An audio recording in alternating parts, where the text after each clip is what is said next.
کیا جنت میں صرف انسانوں کو ہی داخلہ نصیب ہوگا یا پھر جنات بھی جنت کے حقدار ہوں گے؟ یار دعا کریں انسان ہی پہنچ جائیں جنت میں، کیونکہ یہاں تو بریلوی دیوبندیوں کے جانے پہ راضی نہیں ہے، دیوبندی بریلویوں کے جانے پہ راضی نہیں ہے، اہل حدیث جو ہیں وہ ان دونوں کے جانے پہ راضی نہیں ہے، شیعہ سنیوں کے جانے پہ راضی نہیں ہے، اور سنی جو ہے وہ شیعہ کے جانے کے اوپر راضی نہیں ہے۔ بلکہ آپ کو یاد ہوگا آپ کے ساتھ ہی ایک دفعہ میرا وہ کوشچن آنسر سیشن چل رہا تھا، اس میں آپ نے ایک جملہ میرے اوپر کس دیا تھا۔ جی ہاں، تو میں اسی کو ریپیٹ کرتا ہوں۔ وہ جو انیف ڈار صاحب نے ایک مضمون لکھا تھا نا، انہوں نے کہا تھا کہ جو جنت ہے وہ ونڈرز سے بھرپور ہوگی، ٹھیک ہے۔ شیعہ جو ہیں صحابہ کو جنت میں دیکھ کے پریشان ہو جائیں گے، ٹھیک ہے، ان کو اطراء نکل جائے گا یار یہ بھی جنت میں۔ سنی جو ہے وہ شیعہ کو جنت میں دیکھ کے پریشان ہو جائیں گے کہ یار ان کو تو ہم نے فنڈنگ لے کے کافر قرار دیا تھا، ٹھیک ہے۔ اور بریلوی دیوبندیوں کو دیکھ کے پریشان ہو جائیں گے، دیوبندی بریلویوں کو دیکھ کے پریشان ہو جائیں گے۔ تو اس پہ آپ نے جو کچھ کہا تھا وہ دوبارہ ریپیٹ کر دیں۔ میں نے کہا تھا آپ کو دیکھ کے سارے ہی حیران ہو جائیں گے۔ میں نے کہا تھا آپ کو دیکھ، کیونکہ میرے اوپر تو اجماع کیا ہوا نا ان کے مولویوں نے۔ اچھا علی بھائی، انشاءاللہ ان کو حیرانگی ہوگی انشاءاللہ۔ اس سوال سے ایک اور بات ذہن میں آ گئی ہے کہ یہ جو جنات ہوتے ہیں ان کے بھی کوئی باقاعدہ فرقے ہیں؟ ہاں جی، وہ بار شریعت میں مفتی امجد علی صاحب نے لکھا ہے کہ جنات میں وہابی بھی ہیں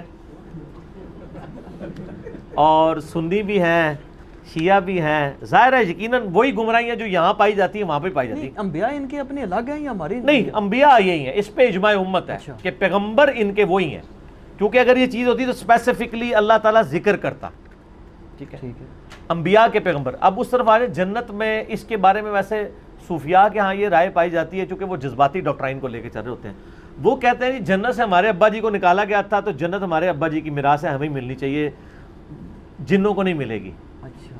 کہتے ہیں آدم تو انسان تھا، تو وہ جس طرح ہم کہتے ہیں نا کہ جی وہ یہ پلاٹ جو ہے وہ ہماری ابا جی کا، یہ ہمیں ہی ملے گا اور کسی کو نہیں ملے گا۔ تو وہ صوفیاء کے ہاں یہ کنسیپٹ پایا جاتا ہے۔ واقعی یہ سوال بڑا یہ پھینکنے والا نہیں ہے، یہ بڑا مضبوط سوال ہے کہ ان کے ہاں یہ پایا جاتا ہے کہ جی چونکہ جنت اولاد آدم کی میراث ہے، لہذا جنات کے لیے جنت میں کوئی جگہ نہیں ہے۔ پھر وہ لکھتے ہیں باقاعدہ کہ سیر کرنے آ سکتے ہیں، پلاٹ نہیں ملے گا۔ اچھا، تو ان سے کو پوچھے کہ یار آپ نے الاٹ کرنا ہے، یہ آپ جا کے پوچھ سکتے ہیں، باقاعدہ کتابوں میں لکھا انہوں نے، ہمیں تو پتہ ہے۔ تو آپ سے پوچھ کے تو اللہ نے الاٹ نہیں کرنا۔ اور جنت اتنی بڑی ہے کہ وہ بخاری مسلم حدیث ہے، جو سب سے آخر میں جنت میں جائے گا نا، جو سب سے ادنا درجے کا جنتی ہے، دوزخ سے نکالا جائے گا، اس کو بھی اس روئے ارض سے 10 گنا بڑی جنت ملے گی، یعنی 10 میریکل پلانٹس ارتھ کے برابر اس کو جنت ملے گی۔ آپ تو ایک پلاٹ کے اوپر طرح سے اگر آپ کو 40,000 کلومیٹر کرۂ ارض کا یہ اتنا بڑا گولا پورے کی پوری زمین ہی مل جائے، آپ کو صرف ایک ملک ایک صوبہ بھی دے دیے جائے، آپ کہیں گے بہت ہے۔ تو ادنا درجے کے جنتی کے لیے 10 زمینیں ہیں، تو جو اعلیٰ درجے کے ان کو تو آپ چھوڑ دیں گے، کیا ہے اوروں والا سلسلہ طارق جمیل صاحب سے پوچھ لیے گا، وہ میری کمپیٹنسی نہیں ہے۔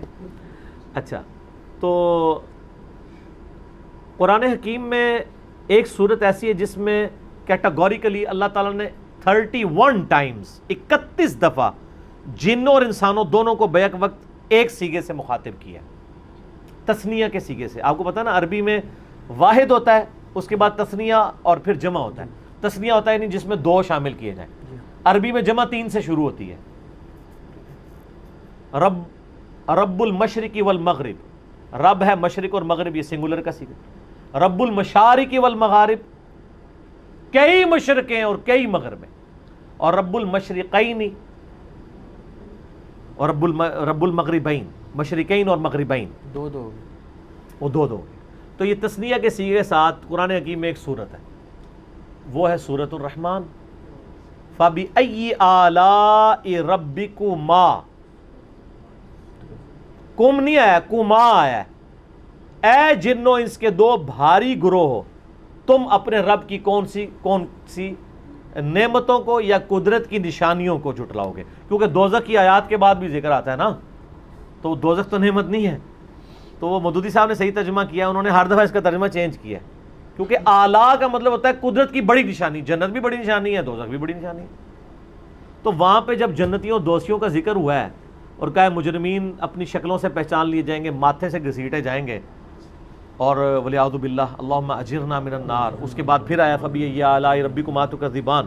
تو جن و انس دونوں کو مخاطب کر کے دوزخ کا ذکر بھی ہو رہا ہے سورۃ الرحمن میں، اور جن و انس دونوں کو مخاطب کر کے جنت کا ذکر بھی ہو رہا ہے، بلکہ جنت کا سب سے زیادہ ذکر اسی صورت میں ہوا ہے، اور دوزخ کا بھی۔ تو اس کے بعد تو کوئی گنجائش نہیں رہنی چاہیے اس تذبذب میں بندہ پڑھ جائے کہ بھی جن بھی جنت میں جائیں گے کہ نہیں، جن بھی شریعت کے مکلف ہیں، ان کے لیے بھی اینڈ رزلٹ وہی ہوگا، وما خلقت الجن والانس الا لیعبدون۔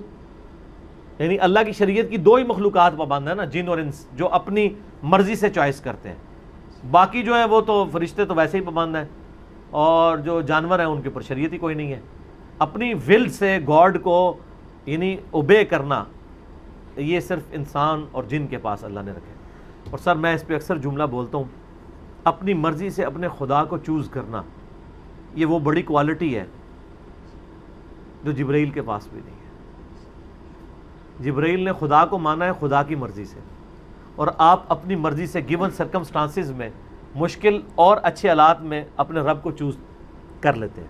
یہ وہ دولت ہے جو جبرائیل کے پاس بھی نہیں ہے۔